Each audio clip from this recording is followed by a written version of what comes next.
అందరికీ నమస్కారం. శ్రీ మాత్రే నమః. సింహరాశి వారికి 4, 5, 6 తేదీలో ఖచ్చితంగా ఆశ్చర్యపోతారు. జరిగేది తెలిస్తే మాత్రం నక్కతోక తొక్కినట్లే మీకు అదృష్టం అనేది పట్టి కలిసి వచ్చే సమయం అని చెప్పి మన పండితులు చెప్పడం అనేది జరిగింది. సింహరాశి వారు చాలా చాలా అదృష్టవంతులు. ఎందుకు అంటే ఈ వీడియో మీ కంట పడడం ఒక అదృష్టం అయితే ఈ వీడియోను మీరు పూర్తిగా వినగలగడం ఇంకొక అదృష్టం అన్నమాట. ఎందుకంటే మీకు విలువైనటువంటి సమాచారాన్ని ఎంతో ఈ వీడియో ద్వారా మీరు తెలుసుకోబోతున్నారనమాట. కాబట్టి వీడియోని ఎక్కడ కూడా స్కిప్ చేయకుండా చివరిగా పూర్తిగా చూడండి. దానివల్ల మీరు మరింత సమాచారం తెలుసుకొని చాలా సంతోషపడడం, దానికి తగినటువంటి జాగ్రత్తలు తీసుకోవడం అనేది జరుగుతుంది. వీడియోలోకి వెళ్ళే ముందు ఒక చిన్న రిక్వెస్ట్ అండి, వీడియోని మీరు పూర్తిగా చూడండి. దానివల్ల మీకు ఉపయోగం తప్ప ఎటువంటి నష్టం అనేది ఉండదు. మరింత సమాచారం తెలుసుకొని మీ భవిష్యత్తుకు ఉపయోగపడేటువంటి మాటలు చాలా ఉంటాయి. కాబట్టి ఈ 3 రోజులు అసలు మీకు ఏంటి అనేది చక్కగా క్లియర్గా అర్థమవుతుందన్నమాట. కాబట్టి పూర్తిగా చూడండి.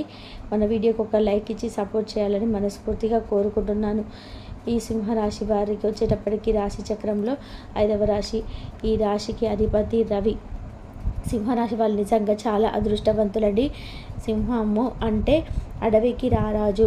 అడవిలో ఎన్ని రకాలైనటువంటి జంతువులు ఉన్నప్పటికీ కూడా అడవికి రాజుగా ఎవరిని మనము పరిగణిస్తాము అంటే సింహాన్ని మాత్రమే చెప్తాము. ఎందుకంటే సింహానికి ఉన్నటువంటి ధైర్య సాహసాలు, సింహానికి ఉన్నటువంటి గురి శ్రద్ధ అనేటువంటిది అనమాట. కాబట్టి ఎవరైనా సరే సింహం ముందట కాళ్ళు మొక్కి అంటే ఎలాగైతే ఉండాలో అలాగే ఈ సింహరాశి వారి దగ్గర ఎవరైనా సరే తలదించాల్సిందే. అంత ధైర్య సాహసాలను, అంత డేరింగు, వారి జీవితంలో తీసుకున్నటువంటి నిర్ణయాలు అవ్వచ్చు, ఏవైనా అవ్వచ్చు, అంత పవర్ఫుల్గా ఉంటాయన్నమాట. కాబట్టి సింహరాశి వాళ్ళని సింహాల్లాగా పరిగణించడంలో ఎటువంటి సందేశము లేదు. వీరికి ధైర్యం ఎక్కువ ఉంటారు. ధైర్యలక్ష్మి, అష్టలక్ష్ములు ఉంటారు. అష్టలక్ష్ములలో ఏ లక్ష్మి మన దగ్గర ఉన్నా లేకపోయినా సరే ధైర్యలక్ష్మి ఉండాలి. ధైర్యలక్ష్మి ఒక లక్ష్మి కనుక మన దగ్గర ఉన్నట్లయితే అన్నీ అంటే మిగిలిన లక్ష్ములు కూడా మన దగ్గర ఉన్నటువంటి అవకాశం అనేది ఉంటుంది. అలాంటి ధైర్యం అనేది సింహరాశి వారికి ఉంది. కానీ వీరికి వచ్చేటప్పటికి కష్టాలు అనేవి చాలా ఎక్కువగా ఉంటాయి. అంటే వీరు డబ్బు సమస్యలు కానీ అంటే డబ్బు గురించి బాగా కష్టపడము, ఉండి లేక ఇబ్బందులు పడడము, జనాల నుంచి అవమానాలు పడడము, మానసికంగా వీరు కూడా నలిగిపోవడం అంటే ఒక్కొక్కసారి ధైర్యం కోల్పోయి చాలా కుంగిపోయినటువంటి సందర్భాలు కూడా ఉన్నాయన్నమాట.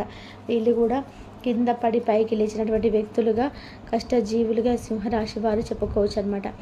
అందుకే వీరికి తెలివితేటలు అనేవి కొంచెం ఎక్కువగా ఉండటం వలన ఆ తెలివితోటి వీరికి ఉన్నటువంటి ఆ సమస్యలను కూడా వీరు సులువుగా మార్చుకొని, వీరికి అనుకూలంగా మార్చుకొని వాటి నుంచి బయటపడడం అనేది జరిగిందనమాట.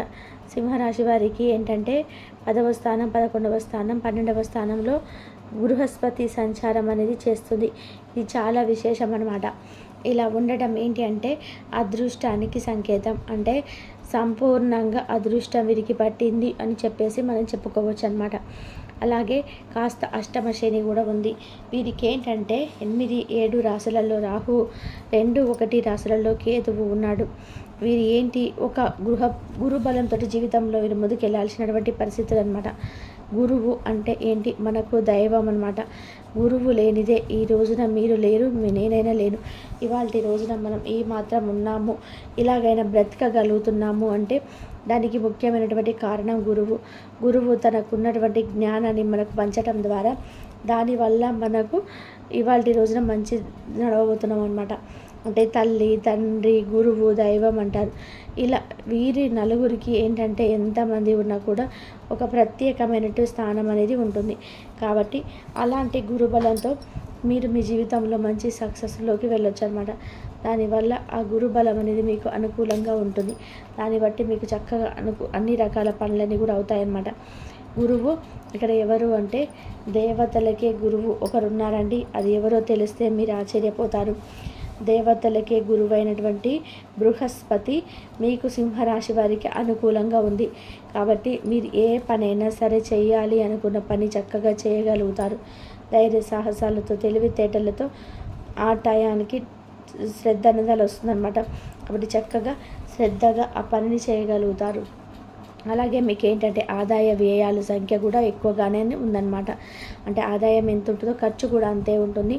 మీకు ఆదాయం వచ్చేటప్పటికి 11, వ్యయం వచ్చేటప్పటికి 11, ఆదాయము 11, అలాగే ఖర్చులు కూడా 11. రాజ్యపూజ్యం 3 అంటే గౌరవ మర్యాదలు వచ్చేటప్పటికి 3వ స్థానంలో ఉన్నాయి. అవమానం 6 ఉంది. అవమానం వచ్చేటప్పటికి రెట్టింపు ఉందండి. కాబట్టి కాస్త జనంతో జాగ్రత్తగా ఉండండి. ఎందుకు అంటే మీకు ఆదాయం అనేది 11 ఉండడం వలన మరి ఆదాయం పెరిగినప్పుడు ఖచ్చితంగా ఆటోమేటిక్గా అవమానం అనేది ఉంటుందన్నమాట. మనం ₹1 సంపాదించుకొని కాస్త సక్సెస్లోకి వస్తున్నాము అంటే కనుక ఖచ్చితంగా అంటే దానికి తగ్గ నిందలు వేసేవాళ్ళు, అవమానించే వాళ్ళు కూడా పెరుగుతారనమాట. సంపాదనతో పాటుగా అవమానం అనేది పెరుగుతుంది. ఎంత అవమానం పెరిగితే మనమంతా బాగుపడుతున్నాము అది చూసి జనాలు తట్టుకోలేక ఏడుస్తున్నారని చెప్పేసి మనకు అర్థం అనమాట. కాబట్టి మీరేంటంటే కాస్త శాంతంగా ఉండండి వాళ్ళు అంటున్నారని చెప్పేసి.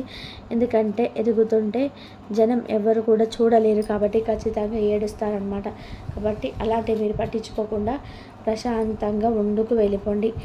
అలాగే మీకేంటంటే ఆస్తులు కూడా పెరుగుతాయి. సంపాదన పెరిగింది కాబట్టి మరి ఆస్తులు కూడా పెరుగుతాయి. వచ్చేటువంటి డబ్బును ఏంటంటే అనవసరమైనటువంటి వాటికి ఖర్చు చేయకుండా మీరేంటంటే కాస్త భూములు కొనుక్కోవడము, లేదన్నా గృహాలను నిర్మించుకోవడము, ఏదైనా ఫ్లాట్స్ కానీ, అపార్ట్మెంట్స్ కానీ, స్థిరచర ఆస్తులు బోకేసుకోవడం కానీ, బంగారం చేయించుకోవడము, ఇలాంటివి మీకు అంటే భవిష్యత్తులో సంపాదన ఎక్కువగా చేస్తే తెచ్చిపెట్టేటివి.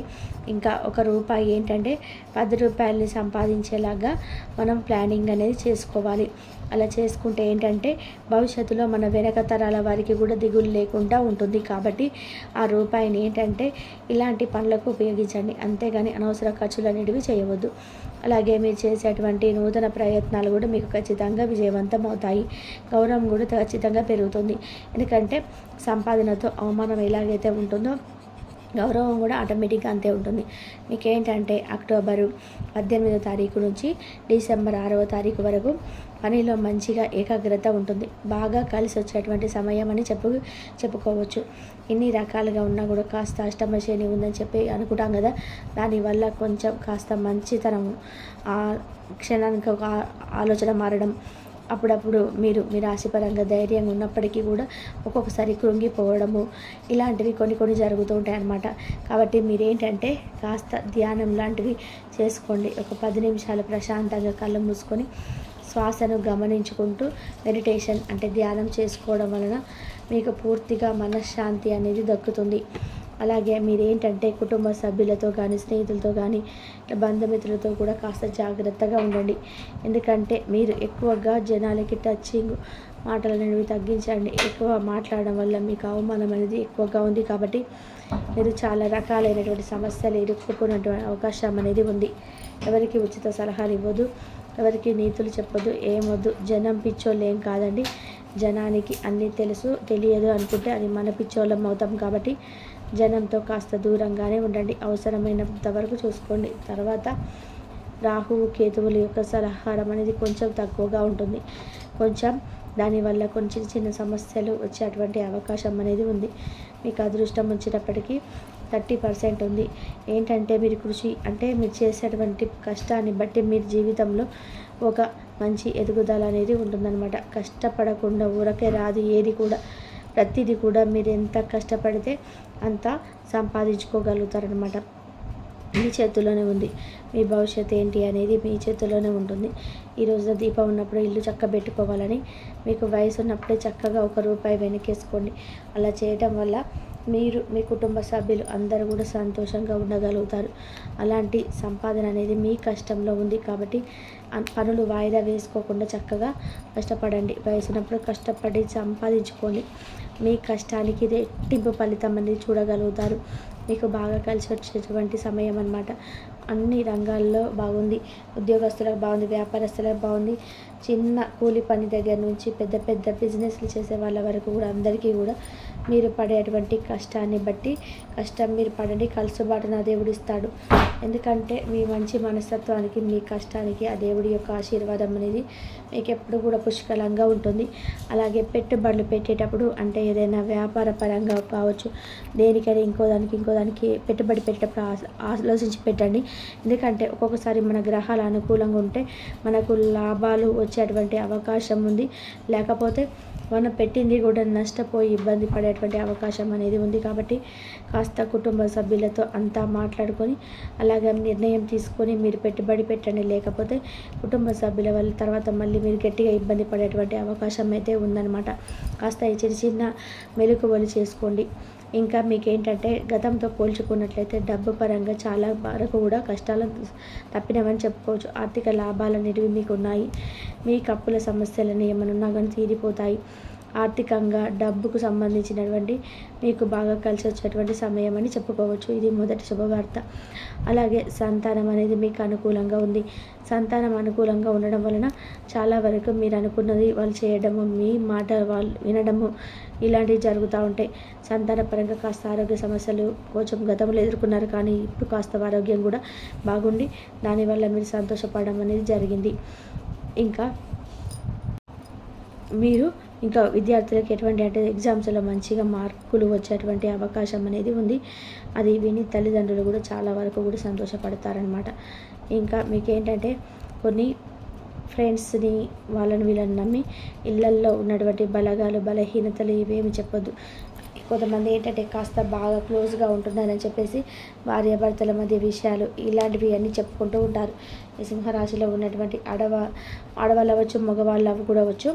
కొంతమంది ఏంటంటే పర్సనల్ విషయాలు అనేవి ఎవరికి చెప్పుకోమాకండి. ఎందుకంటే వారు వినేటప్పుడు బాగానే వింటారు, కానీ రేపటి రోజున అవన్నీ కూడా విని మిమ్మల్ని నష్టపరిచేటువంటి అవకాశం అనేది ఉంది. కాబట్టి ఏవి కూడా ఎవరికి చెప్పుకోవద్దు. తట్టుకోలేని బాధ ఏదైనా ఉంటే కూడా దైవానికి చెప్పుకోండి. దైవమే మనకు సహాయం చేస్తాడు, కానీ ఏ మనిషి కూడా మనకి రూపాయి ఇవ్వరు, ఎవరు మనకు బాధను తీర్చరు. ఇది గుర్తుపెట్టుకోండి. ఇంకా మీకు పరిహారాల పరంగా వచ్చేసరికి గోమాతకు కాస్త పూజ చేయండి. అంటే కాస్త శుక్రవారం పూట పసుపు రాసి బొట్లు పెట్టడము, కాస్త పచ్చి గడ్డి తినిపించడం, ఆవు నెయ్యిని తాకడం ఇలాంటివి చేయడం వల్ల మీకు దోషాలు పోతాయి. అలాగే ఇంట్లో కూడా కాస్త నిత్యం దీపారాధన చేసుకుంటూ ఉండండి. శనివారం రోజున వెంకటేశ్వర స్వామికి గుడికి వెళ్ళండి.